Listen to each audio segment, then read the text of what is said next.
Our reading today is from Ezra, chapter 6, the decree of Darius. King Darius then issued an order, and they searched in the archives stored in the treasury of Babylon. A scroll was found in the citadel of Ecbatana in the province of Media, and this is what was written on it. Memorandum.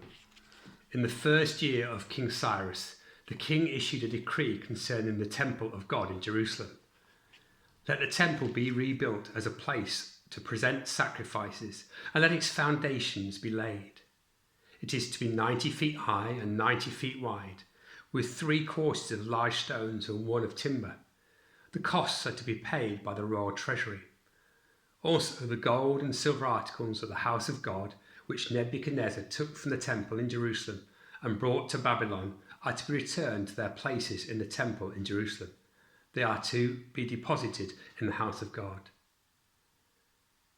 Now then, Tattenai, governor of Trans-Euphrates, and Shether-Bozenai, and you, their fellow officials of the province, stay away from there. Do not interfere with the work of this temple of God. Let the governor of the Jews and the Jewish elders rebuild this house of God on its site. Moreover, I hereby decree what you are to do for these elders and the Jews in the construction of this house of God. The expenses of these men are to be fully paid out of the royal treasury from the revenues of Trans-Euphrates, so that work will not stop. Whatever is needed, young bulls, rams, male lambs for burnt offerings to the God of heaven, and wheat, salt, wine and oil, as requested by the priests in Jerusalem, must be given them daily without fail, so that they may offer sacrifices pleasing to the God of heaven and pray for the well-being of the king and his sons. Furthermore, I decree that if anyone changes this edict, a beam is to be pulled out from his house, and he is to be lifted up and impaled on it. And for this crime his house is to be made a pile of rubble. May God, who has caused his name to dwell there, overthrow any king or people who lifts a hand to change this decree or destroy his temple in Jerusalem. I, Darius, have decreed it.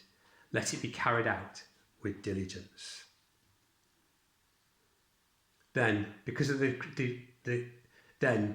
decree King Darius had sent, Tattenai, governor of Trans-Euphrates, and Shether-Bozenai and their associates carried it out with diligence. So the elders of the Jews continued to build and prosper under the preaching of Haggai, the prophet, and Zechariah, a descendant of Iddo. They finished building the temple according to the command of the God of Israel and the decrees of Cyrus, Darius, Artaxerxes, kings of Persia. The temple was completed on the 3rd day of the month of Adar in the 6th year of the reign of King Darius. Then the people of Israel, the priests, the Levites, and the rest of the exiles celebrated the dedication of the house of God with joy. For the dedication of the house of God, they offered 100 bulls, 200 rams, 400 male lambs, and, as a sin offering for all Israel, 12 male goats, 1 for each of the tribes of Israel. And they installed the priests in their divisions and the Levites in their groups for the service of God at Jerusalem, according to what is written in the book of Moses. On the 14th day of the 1st month, the exiles celebrated the Passover. The priests and Levites had purified themselves and were all ceremonially clean. The Levites slaughtered the Passover lamb for all the exiles, for their brothers, the priests, and for themselves. So the Israelites who had returned from the exile ate it, together with all who had separated themselves from the unclean practices of their Gentile neighbours, in order to seek the Lord, the God of Israel. For 7 days they celebrated with joy the feast of unleavened bread, because the Lord had filled them with joy by changing the attitude of the king of Syria, so that he assisted them in the work of the house of God, the God of Israel.